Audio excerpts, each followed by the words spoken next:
ओम शांति। श्राद्ध के दिन चल रहे हैं और बहुत सारी परंपराएं, बहुत सारी विधियां हैं जिनके बारे में हम गहराई से नहीं जानते हैं कि हम क्यों करते हैं। बहुत सारी कथाएं और कहानियां हैं जिसके लिए हम सब कुछ करते हैं कि हमारे पितृ संतुष्ट हो जाएं हमसे।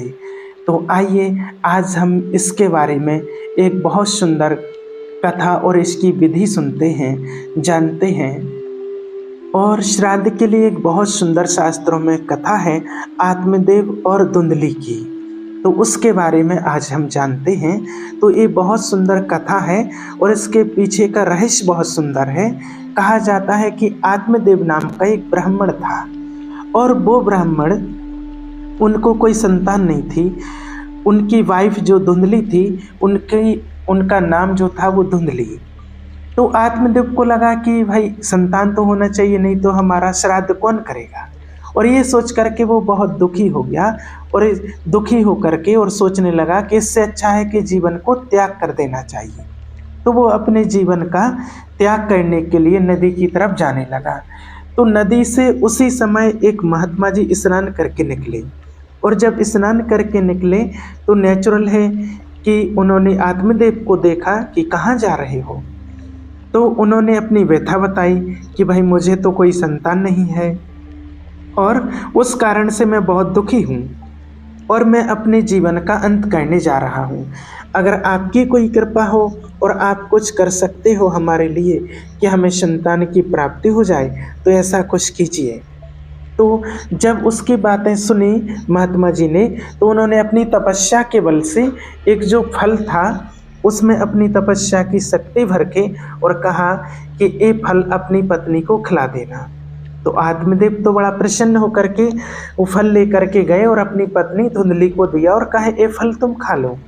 अब उसकी पत्नी जो थी वो इतनी बॉडी कॉन्शियस थी कि अगर मैं ये फल खाऊंगी और मुझे बच्चा होगा, प्रेग्नेंट हुई, बच्चा हुआ, तो नेचुरल है कि मेरी सेहत बिगड़ जाएगी, मेरा वो शरीर बिगड़ जाएगा, विकृत हो जाएगा। इस तरह के विचार उसके मन में आने लगे और ये विचारों के कारण उसने सोचा कि मैं ये जो फल है मैं अपनी बहन को दे देती हूँ।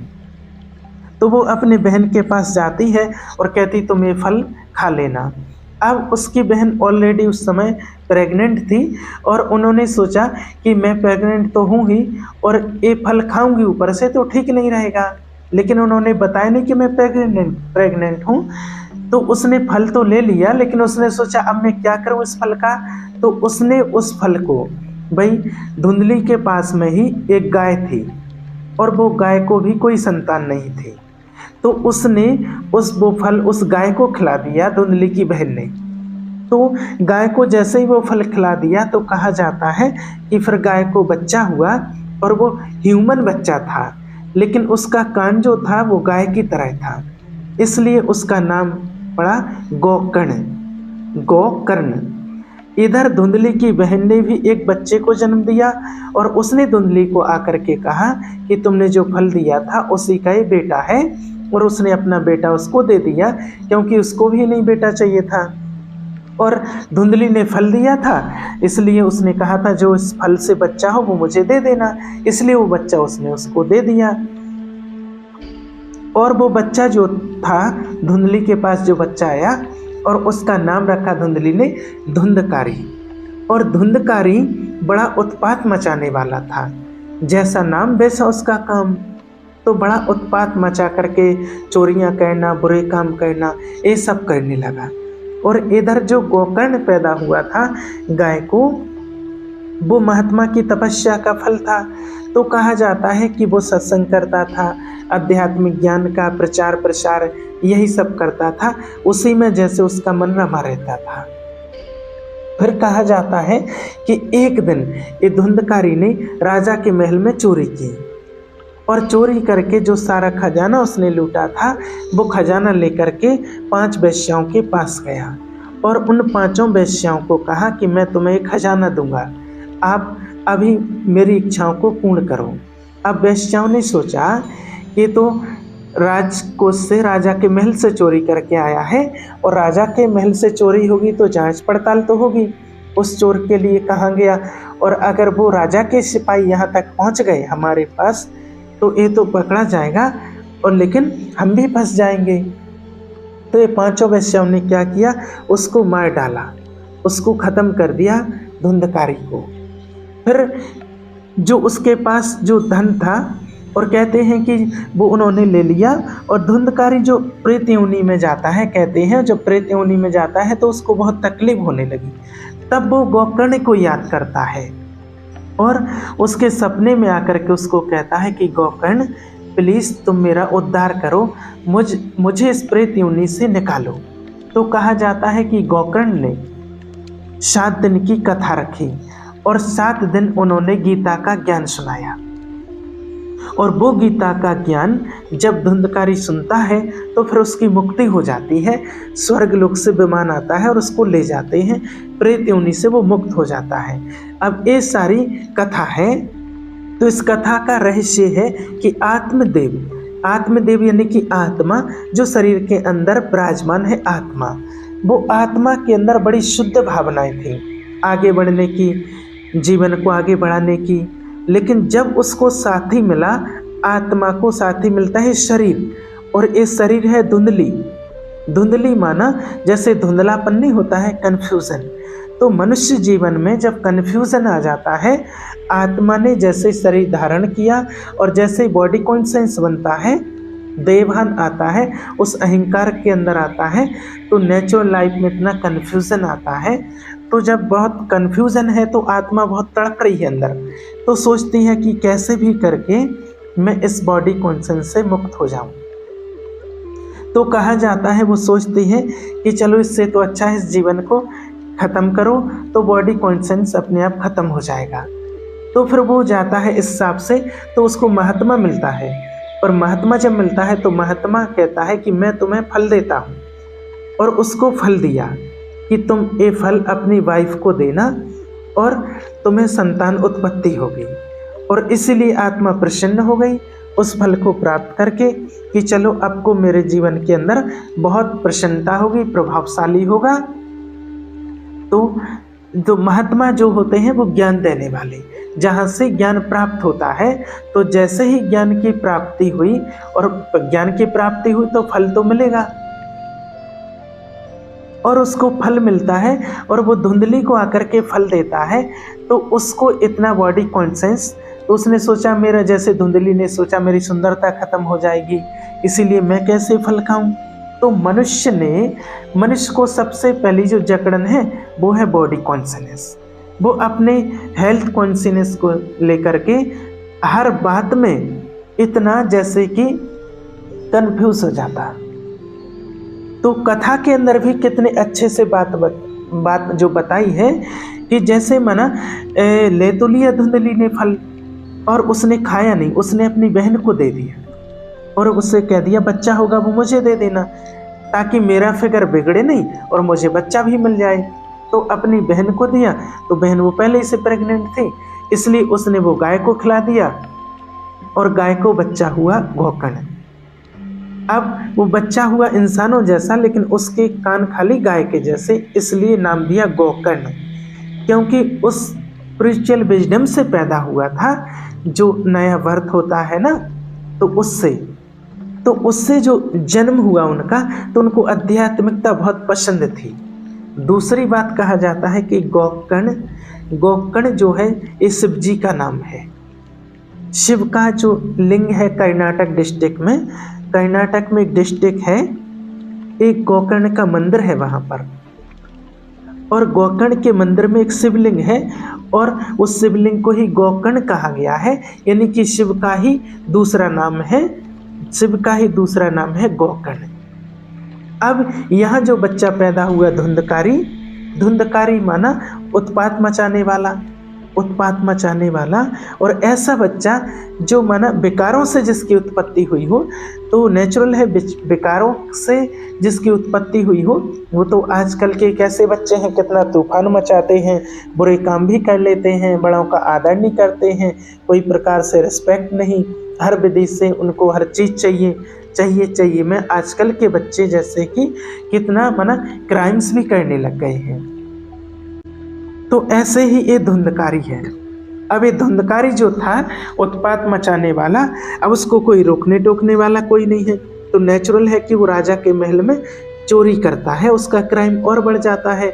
भावार्थ है कि उसके क्राइम्स हाई लेवल तक पहुंच जाते हैं, और उस हाई लेवल तक पहुंच जाते हैं कि उसमें जो उसको विकृत दिशा की ओर ही ले जाता है। तो उनके पास जाता है, वो वेश्याओं के पास। तो 5 वेश्याएं कौन सी हैं? 5 विकार, काम, क्रोध, लोभ, मोह, अहंकार, और उसी में व्यक्ति खत्म हो जाता है। और जब धुंधकारी खत्म होता, व्यक्ति खत्म होता, जब विकारों ने उसको खत्म कर दिया, विकारों से व्यक्ति कभी उभरता नहीं है, तो जब खत्म हो जाता है, खत्म ही हो जाता है। जब वो खत्म हो गया तो प्रेत योनि में गया। अब प्रेत योनि क्या होती है? प्रेत योनि माना कोई और कोई सोल्स की योनि नहीं, लेकिन जिस व्यक्ति ने जीवन पर्यंत बुरे कर्म किए हैं, गलत कर्म किए हैं, विकारों के बस भूत कर्म किए हैं, तो नेचुरल यानी कि प्रेत योनि यानी कि तामसिक योनि, यानी कि जहाँ उसकी और गिरावट होती है, इतनी अशुद्ध योनि, यानी कि मनुष्य योनि में होते हुए भी जहाँ अशुद्धियाँ हो, ऐसी अशुद्ध योनि में जन्म लिया हो, तब उसको अपना गोकर्ण याद आता है। यानी कि समझो कि उस प्रेत योनि में चला गया, अशुद्ध योनि में, लेकिन कहीं ना कहीं आत्मदेव का उसके प्रति आशीर्वाद का भाव था। यानी कि पितृ हमेशा आशीर्वाद ही देते हैं, कैसे भी हो, तो ये आशीर्वाद उसको स्मृति दिलाता है कि तुम गोकर्ण को याद करो। इसलिए वो गोकर्ण को याद करता है और कहते हैं कि मेरी मुक्ति करो, इस तामसिक योनि से मेरी मुक्ति करो। तो नेचुरल है कि जो आज गिरते गिरते यानी कि कलयुग में जो इतनी तामसिक योनियों में चले गए, तो हमारे पितरों के ही आशीर्वाद हैं कि आज हम भले इस कलयुग के अति में पहुंच गए हैं, तब वो हमें स्मृति दिलाते हैं कि तुम गोकर्ण को याद करो, यानी कि शिव को याद करो। अब परमात्मा शिव को जब याद करते हैं तो कहते हैं परमात्मा शिव हमें अनेक प्रकार के बंधनों से मुक्त करने के लिए गीता का ज्ञान सुनाने आए। इसलिए गोकर्ण ने 7 दिन गीता का ज्ञान सुनाया, और बड़ी प्रज्वलित ही, बहुत सेंसुअल ही, वो बहुत अच्छी लगन से, और वो माना गीता का ज्ञान सुन रहे हैं धुंधकारी। भावार्थ की कलयुग में बहुत सारी बुराई मिलेगी, लेकिन कलयुग को एक बहुत सारा वरदान भी है, बहुत बड़ा, जो किसी युग को नहीं है। ये वरदान कलयुग को है कि हर प्रकार की बुराई की अति होगी कलयुग के अंदर, लेकिन उसको वरदान ये है कि परमात्मा भी इसी युग में ही अवतरित होते हैं। वो गोकर्ण जिसको कहा, वो भी इसी युग में आते हैं, परमात्मा शिव इसी युग में आते हैं। इसलिए कहा कि धुंधकारी ने जब इतनी अच्छी लगन से सुना उस कथा को, उसको स्मरण किया, ध्यान किया, तो स्वर्ग से विमान आया उसे लेने के लिए। अब यहाँ देखने की बात यह है कि धुंधकारी के लिए तो किसी ने श्राद्ध नहीं किया, फिर भी प्रेत योनि से मुक्त हुआ, है ना, बिना कोई विधि के वो मुक्त हुआ, गीता ज्ञान सुन करके ही मुक्त हुआ ना। तो यह हमें बहुत बड़ा एक संदेश हमें इस कथा से मिलता है कि अगर कोई श्राद्ध करने वाला ना भी हो तो भी व्यक्ति अपने आत्मा का कल्याण खुद ही कर सकता है जब परमात्मा ज्ञान को सुनता है, उस गीता ज्ञान को जीवन में धारण करता है, तो वो अपनी श्रेष्ठ गति खुद करता है। कहा जाता है कि 7 दिन के अंदर वो 7 बंधनों को काट देता है और मुक्त हो जाता है। तो मनुष्य जीवन में भी 7 बंधन हैं। ये 7 बंधन कौन से हैं? तो सबसे पहला बंधन है तन का बंधन। आज मनुष्य का ये तन भी उसको बंधन लगने लगा है, तभी तो कई लोग सुसाइड कर लेते हैं। इस तन से निकलना चाहते हैं, मुक्त होना चाहते हैं, क्योंकि तन के द्वारा मनुष्य ने जो बुरे कर्म किए हैं उसके कारण उसके तन को भोगनी पड़ती है, बीमारी के रूप में भोगनी पड़ती है, कई प्रकार की पीड़ाएं जीवन के अंदर हैं। तो आज मनुष्य तन बंधन बन गया है। फिर दूसरा बंधन है उसको मन का बंधन। मन के अंदर बहुत बुरे विचार आते हैं, नेगेटिव थॉट्स आते हैं, जिसके कारण व्यक्ति डिप्रेशन का शिकार बन रहा है। तीसरा बंधन है धन का बंधन। आज धन है तो भी मुश्किल, नहीं है तो भी मुश्किल। चौथा बंधन है जन का। जन यानी कि संबंध। हमारे जो संबंधी हैं, आज संबंधियों में भी ईर्ष्या हो रही है, एक दूसरे को देख करके इसके पास है मेरे पास नहीं है। पांचवा बंधन है प्रकृति का बंधन। आज प्रकृति में सुनामी आ रही है, आज अतिवृष्टि हो रही है, अनावृष्टि हो रही है कई जगह पर। तो ये जो प्रकृति का प्रकोप है, ये भी इंसान को बंधन महसूस करा रहा है। फिर छठा बंधन है धर्म का बंधन। लोगों के पास टाइम नहीं है, लोगों के पास इच्छा करने के लिए ये करें वो पूजा करें, इसलिए कई लोगों ने तो श्राद्ध करना ही छोड़ दिया। और सातवां बंधन है कर्म का बंधन। मनुष्य के गलत कर्म कितने कार्मिक अकाउंट क्रिएट कर रहा है, क्योंकि मार्गदर्शन है नहीं। तो इस सातों बंधन से गीता का ज्ञान ही मुक्त कर सकता है। भक्ति में लोगों ने सोचा ये चार चीज करो तो मुक्त हो जाएंगे, इसलिए अर्पण करते हैं, ब्रह्मा भोजन कराते हैं ब्राह्मणों को और दान कराते हैं। तो अर्पण शब्द जो है तृप्त शब्द से निकला है, कि जहाँ हम किसी भी आत्मा को तृप्त कर सकें। और तृप्त कैसे करेंगे उसको, तो तृप्त करने के लिए वो एक थाल के अंदर काला तिल लेते हैं और एक थाल के अंदर उसको पानी डाल करके और उसमें फिर संकल्प करते हैं। एक्चुअली कभी भी पानी जब हाथ में लिया जाता है तो उसमें प्रतिज्ञा करते हैं। तो प्रतिज्ञा करना, तो तर्पण क्या वास्तव में प्रतिज्ञा करनी है अपने आप से, और उसमें काले तिल ही सूक्ष्म होते हैं, उसमें काले तिल ही यूज होते हैं, तिल सूक्ष्म होते हैं, उसका सिर्फ आत्मा जैसा होता है। जो आत्मा आज काली हो गई है, आत्मा एकदम काली हो गई है, और ये साथ साथ जो है वो तामसिक आत्मा को अगर मुक्त करना है इन सातों प्रकार के बंधन से, तो नेचुरल है जो तिल जो है वो बहुत स्वीट होते हैं, खाने में अच्छे लगते हैं, टेस्ट लगते हैं, मीठे होते हैं।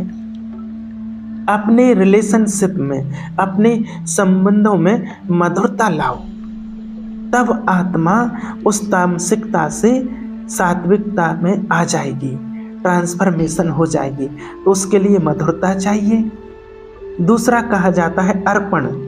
अर्पण यानी कि जो हमारे पूर्वजों को, यानी कि जो हमारे माता पिता को जो भोजन बहुत प्रिय था, तो श्राद्ध में वो बनाया जाता है कि ये उनको पसंद था, तो वो अर्पण करना है। अब किसको अर्पण करना है, तो 3 को अर्पण करने के लिए कहा जाता है, पंडित, दूसरा कुत्ता और तीसरी गाय। कौए को इसलिए बुलाते हैं क्योंकि रामायण के अंदर आता है कि कागभूषण जो सीता जी को रावण जब उठाकर ले गए, तो उस समय जटायु माना कि कागभूषण उनकी रक्षा करने आते हैं। इसीलिए सोचते हैं लोग कि अगर उसने उसकी रक्षा किया तो एक कौआ भी जब खाता है तो हमारे अंदर की भावनाओं की हमारे पूर्वज करते हैं, इसीलिए ये प्रतीक रूप है।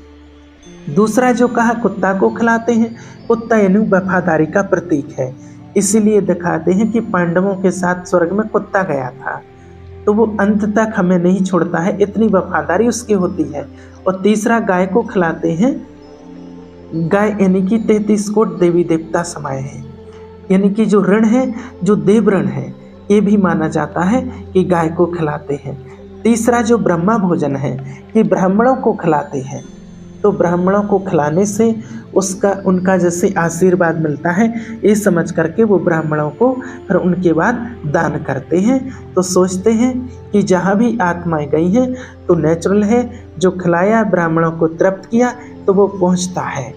तो और जो उनके निमित्त दान करते हैं, तो दान में से उनको पुण्य की प्राप्ति होती है, पुण्य की अनुभूति होती है। लेकिन खाना नहीं पहुँचता, लेकिन उन तक वाइब्रेशन पहुँचते हैं। तो ये इस कथा का रहस्य। ओम शांति।